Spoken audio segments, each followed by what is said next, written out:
Welcome back to Psych Vidz. Today, we are focusing on self-serving bias. And honestly, I'm so excited to jump into this one because it's a mental trap that absolutely every single one of us falls into, whether we want to admit it or not. I mean, just think about it. Have you ever aced a test and immediately thought to yourself, wow, I am literally a genius. I studied so hard, I earned this, right? But then, maybe the very next week, you completely bomb a different test and your first reaction is, okay, that test was totally unfair. Or the teacher didn't explain the material, or the room was just way too loud for me to focus. It's this universal feeling. We take all the credit when things go right, and we rapidly pass the buck when things go wrong. But as you'll see, this isn't just some quirky human habit, it's a specific, deeply ingrained psychological pattern that affects pretty much every single decision you make. Okay, let's dive into this. In this explainer, we're going to cover what this bias actually is, look at some real-world examples in action, explore exactly why our brains do this, uncover the hidden cost of defensiveness, and finally, learn how to overcome the bias. Section 1. What is self-serving bias? So, self-serving bias is defined as the psychological tendency to attribute your successes to internal factors while blaming your failures on external factors. And it's an incredibly sneaky cognitive habit. It just kind of hums along quietly in the background, subtly shaping how we see ourselves, how we judge others, and really how we interact with the entire world around us. And this brilliantly illustrates the core mechanism at play here. When it's a success, we point inward. It's our talent, our effort, our unmatched intelligence. But the moment it's a failure, we immediately point outward. It's bad luck, it's other people's fault, or it's circumstances completely outside of our control. We gladly, eagerly take personal credit for the wins, but man, we will do mental gymnastics to push away the blame for the losses.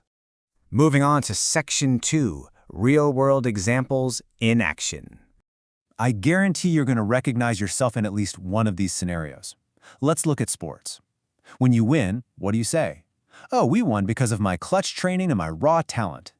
But when you lose, suddenly it's the referee made terrible calls or the weather was awful. How about at work?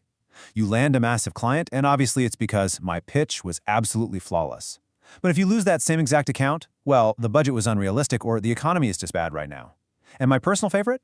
Driving? When you smoothly navigate traffic, you think, wow, I am a highly skilled driver, but if there's a near miss, that guy cut me off out of nowhere.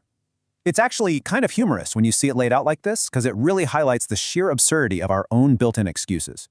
Section 3. Why our brains do this. Now, what's really interesting about this is how this bias essentially acts as an ego shield. Psychologists believe it serves two really vital functions. First, self-esteem preservation. By attributing our failures to things completely outside of our control, it protects our self-worth. It shields us from those painful feelings of inadequacy or incompetence. And honestly, in small doses, this actually keeps us resilient and motivated. Second, self-presentation. We're social creatures, right? We want to look good to the pack. Showcasing our wins as personal talent while dismissing our losses as just a stroke of bad luck, it helps us maintain a highly positive social image to everyone around us. And this isn't just some recent observation. Classic studies by researchers Miller and Ross back in 1975 demonstrated that, while this bias is totally global, it's notably stronger in individualistic Western cultures. In societies where personal success and individual achievement are so tightly tied to your core identity, well, that ego shield has to work absolute overtime.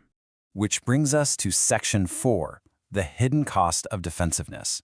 So while the ego shield feels great in the moment, it comes with a massive hidden cost. Constantly avoiding responsibility severely limits your personal growth. It damages your relationships, and it creates huge blind spots in your decision-making. Just think about this in a typical workplace setting. If everyone on a team takes all the credit for the successful projects, but then rapidly points fingers and shifts the blame the second things go off the rails, it completely ruins teamwork. It creates incredible friction because absolutely no one is willing to stand up and admit fault. I really want you to let this thought sink in for a moment. Real growth doesn't come from always being right. It comes from understanding when you're not. This is the core consequence of the self-serving bias. If your brain never allows you to take responsibility for your mistakes, it becomes incredibly, fundamentally difficult to ever actually learn from them. Section 5. How to overcome the bias.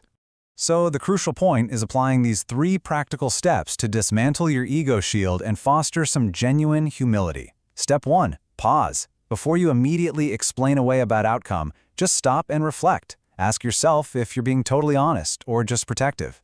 Step 2. Actively look for your personal role in failures. Now, you aren't doing this to beat yourself up. You're doing it to actually learn what you can do better next time. And step 3, credit others and credit luck when you succeed. Recognize that collaboration, timing, and outside factors definitely played a part in your wins too. If you only remember one thing from this entire explainer, let it be this. Ask yourself, what part did I actually play in this? Even small moments of honest reflection can completely break the pattern. When you lower the stakes and detach your ego from the outcome, you can finally start to assess your own performance accurately. I want to leave you with this final, provocative thought. The next time something goes wrong, and something inevitably will, because that's just life, will you protect your ego, or will you actually learn? It's a choice you have to make every single day. Subscribe so you don't miss an episode.